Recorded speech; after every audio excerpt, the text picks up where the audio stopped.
Hello and welcome to the section on two-way communications, enabling server to send data back to client. Why we need two-way communications? Consider our old design. Over here we have a server, the red server with the message loop, and the client, which is a telnet client, and the telnet client can send messages M, B, and so on, and each of these is interpreted as a command. So as we have seen before, these messages are all one way. That means it only goes from the client to the server, and the server does not reply to the client at all.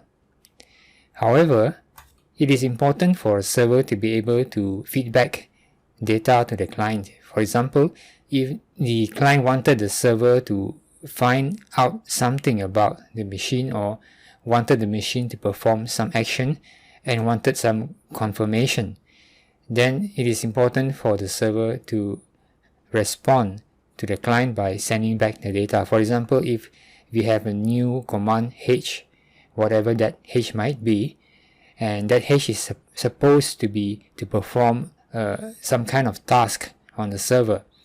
So after the client sends the command H, the server would perform the task, but the client would not know the outcome of the task.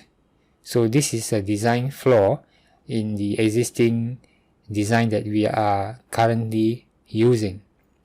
So how can we improve on this? To improve on this, we can implement two-way communication.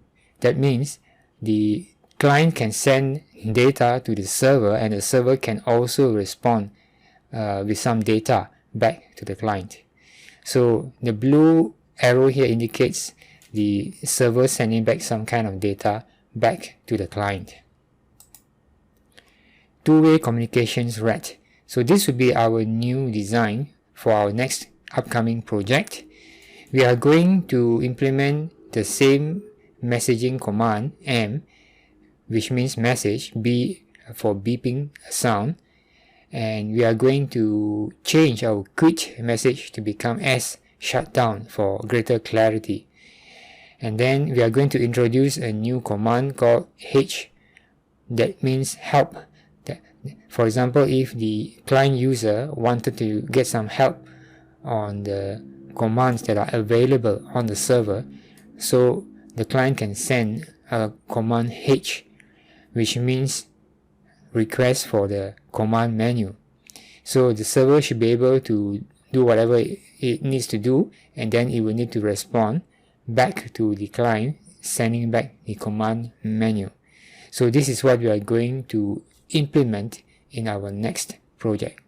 So that's all for this lesson. I'll see you in the next lesson video where we are going to implement this new design. Thank you for watching.